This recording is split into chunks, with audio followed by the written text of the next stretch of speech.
have a story here, and I'm sure by looking at the title, you're kind of like, oh, well, that's quite obvious, right? I mean, Bernie Sanders is the de facto Democratic frontrunner, considering the fact that he was the runner-up to Hillary Clinton, of course, in the Democratic primary, and he is the one who has been caucusing for everything of the Democrats' ideas. So it's pretty obvious he's the de facto Democratic nominee, leader of the Republican Party, Democratic Party, face of the Democratic Party. But it's surprising, we're going to be talking about this, called Bernie Sanders, the Democrats' real 2020 front runner. So what the real thing is this is by a guy named Matthew Yglesias.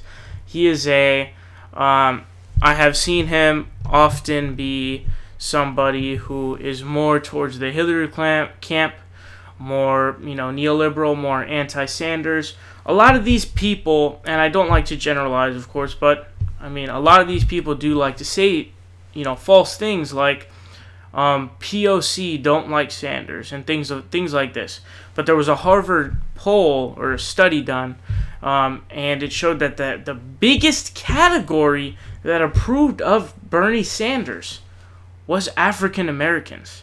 And if you recall, of course, he did march with Martin Luther King Jr. and he got arrested while protesting. So when it was the hardest to do so, people at that time were getting, sprayed with water hoses that would break bones, arrested, dogs sent on them, fire hoses. I mean, it's ridiculous, right? I mean, MLK was assassinated. That's when it's hard, okay? And that's when he was there. So, anyways, it says he's staffing up, touring the country, and still drawing record crowds. So let's just read a little bit of this. This is on Vox. Amid a swirl of speculation about Joe Biden, Kamala Harris, Kirsten Gillibrand, Cory Booker, and practically everyone else under the sun as potential Democratic presidential contenders, most of the political class is ignoring the elephant in the room. Bernie Sanders is, by some measures, the most popular politician in America, by far Democrats' most in-demand public speaker, and the most prolific grassroots fundraiser in American history. So if you just look back at it, right, and you say, okay, you took Hillary Clinton, you had pragmatism, you had platitudes, cheap platitudes, and you didn't focus very much on substance. And she lost. She won the popular vote, but she lost the electoral college vote, which is what determines the presidency.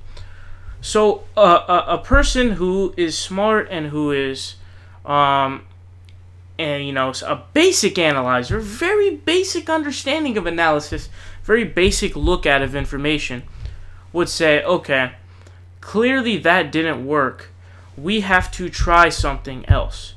And what you saw was Bernie Sanders, I mean, the dude is extremely popular. He won 23 states. That is extremely, extremely impressive for somebody who was a senator who nobody knew. I didn't know him until, I believe it was the summer of, was it 2015, I want to say, 2014? I forget which year. But something like that. I want to say 2014. But the fact that he was able to do that was amazing. And we clearly know from polls, he is the most approved politician that's out there right now. So, there have been a bunch of polls done, like, in their own areas, so essentially their constituencies, and they ask him, do you approve or disapprove, and he has a massive, overwhelmingly approving rate. And the names that he mentioned, Joe Biden, Kamala Harris, Kirsten Gillibrand, Cory Booker, I mean, all these people have problems in things that they haven't done. So, like, I'll give you an example. So, Cory Booker, of course, had that pharmaceutical whole mishap where he voted against an amendment that Bernie Sanders had proposed, which would allow the country to import drugs from other countries because they are massively, massively cheaper. So everyday Americans wouldn't be paying an arm and a leg. They'd be paying half or less than half for drugs that they pay for, 2 or 3 or 4 times as much as they do in countries like Canada. Which is interesting because, anyways, but let's not get into that. And then you have Kamala Harris. She was somebody who didn't prosecute any of the Wall Street executives who had crashed our economy back in 2008. So it becomes very problematic, and a lot of these people, really corporate. He says, if he were 10 or 20 years younger, his absence from a 2020 cattle call held by the Center for American Progress back in May would have been glaring. As things stood, the whisper among everyone in the halls was simply that he's too old and obviously won't run. But make no mistake, Sanders is the real 2020 Democratic frontrunner. He's doing exactly what a candidate who fell short needs to do to run a second time. He's established a national political organization, Our Revolution. He's improved his ties with his colleagues on Capitol Hill. He's maintained a heavy presence in national media, and he's traveling the country talking about issues.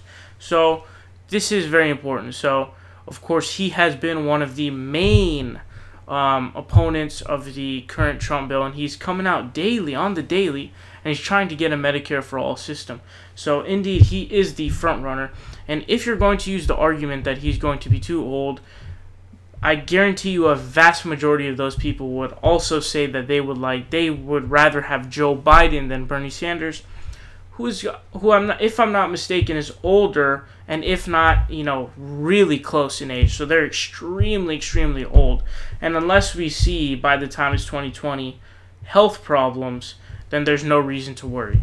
What's up, guys? It's Saul Hill here. You guys are watching The Progressive Voice. Make sure you guys click subscribe down below. We're fighting Donald Trump tooth and nail, and we need your help.